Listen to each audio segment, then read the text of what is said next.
Shalom Ubracha, nous poursuivons aujourd'hui avec la 6e Mishnah, la dernière Mishnah du 11e Perek. La Mishnah nous enseigne à Zorek. Veniskar lachar shiyatzta miyado. Alors comme la Mishnah nous le dira à la fin, lorsque on transgresse une melacha Shabbat, on doit apporter un korban khatat, un korban expiatoire, si on a transgressé sans faire exprès. Mais seulement si du début jusqu'à la fin de la transgression, c'était sans faire exprès. C'est-à-dire, comme nous l'avons vu dans le 7e Perek, on avait oublié que c'était Shabbat, ou on ne savait pas que cette melacha était interdite. Alors, quelqu'un qui a commencé une melacha et qui au milieu s'est souvenu que c'est Shabbat ou que c'est interdit, mais il n'apportera pas de korban khatat. Ou inversement, il a commencé, il sait que c'est interdit, au milieu il a oublié, il n'apportera pas de korban khatat. Le korban khatat, c'était quand du début jusqu'à la fin, il avait oublié que c'était interdit ou que c'était Shabbat. La Mishnah vient nous dire, quel est le din donc de quelqu'un qui va jeter un objet? Si quelqu'un déplace un objet du domaine public au domaine privé, alors c'est simple, on dira que si au milieu il s'est souvenu que c'était Shabbat, il ne peut plus apporter de korban khatat. Mais lorsque quelqu'un a jeté un objet, ça y est, l'objet n'est plus dans mes mains.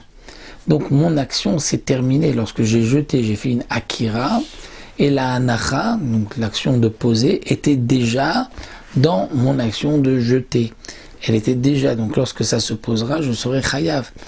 Quel est le din s'il s'est souvenu au milieu? Alors à Zorek, nous dit la Mishnah, il a jeté Shabbat.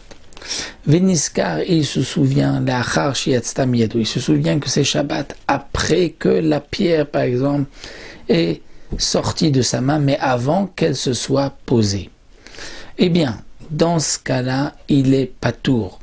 Pourquoi? Parce que le début était bé shogeg, mais la fin n'était pas bé shogeg.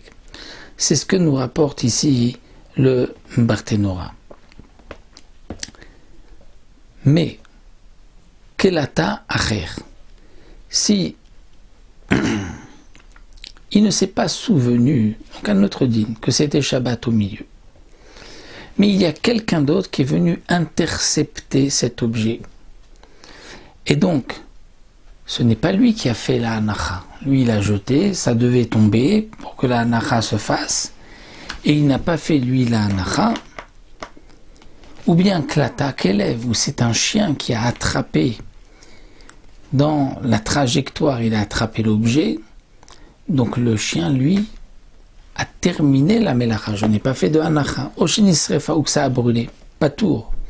Là aussi, il est patour. Pourquoi il est patour? Parce que il a fait la akira, mais il n'a pas fait la hanacha. La hanacha a été faite par quelqu'un d'autre, par le chien, ou puisque ça a été brûlé, donc il n'y a pas du tout eu de hanacha. Ça, c'est le din du début de la Mishnah. Maintenant, Zarak, la asot chabura. Quelqu'un qui a jeté un objet parce qu'il voulait blesser une bête. Et blesser une bête, c'est une interdiction pendant Shabbat. Ou il voulait blesser un homme. Donc, ben be'adam, ben be'behema. Que ce soit un homme ou que ce soit une bête.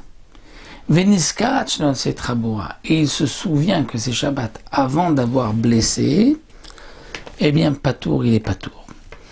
Pourquoi il est patour dans ce cas-là?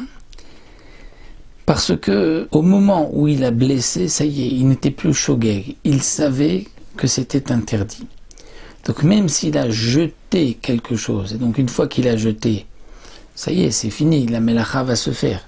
Ça, c'est valable pour la hanacha, comme nous l'avons vu. Mais pour le cas ici de la Mishnah, Niskat Shenosit Chabura, il est patour parce qu'il s'est souvenu au milieu que c'était Shabbat et donc il est patour. Zéaklal, voici la règle, nous dit la Mishnah. Kol chayave chataot, enan chayavim acheter trilatan de sofan shgaga. Tous ceux qui doivent apporter pour leur transgression un korban khatat ne devront l'apporter, ne seront chayav que si du début et la fin sont shogeg.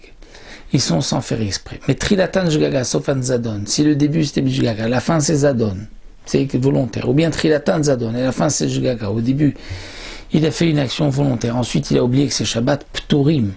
Il faut que le début et la fin soient shgaga, c'est-à-dire qu'il ait oublié que ce soit Shabbat ou qu'il ait oublié que cette melacha soit interdite.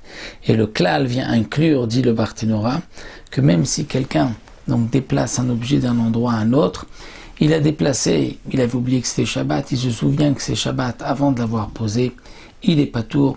Donc ça c'est ce que la Mishnah vient nous apprendre. Le din, donc un objet qui a été lancé et qu'il y a quelqu'un d'autre qui est venu intercepter, que ce soit une personne ou un chien ou que ça a brûlé, il n'y a pas eu d'anacha, il est patour. Nous avons vu aussi que quelqu'un qui a jeté et il se souvient une fois que l'objet il a quitté ses mains que c'est Shabbat, donc puisque la fin ne s'est pas faite avec donc un shogeg, puisqu'il se souvient maintenant que c'est Shabbat, il est patour, de même pour celui qui a voulu blesser une bête ou un homme. Donc voilà, nous avons terminé le 11e Pérec. On se retrouvera prochaine fois pour un nouveau Pérec, pour le 12e Pérec, Pérec abonné.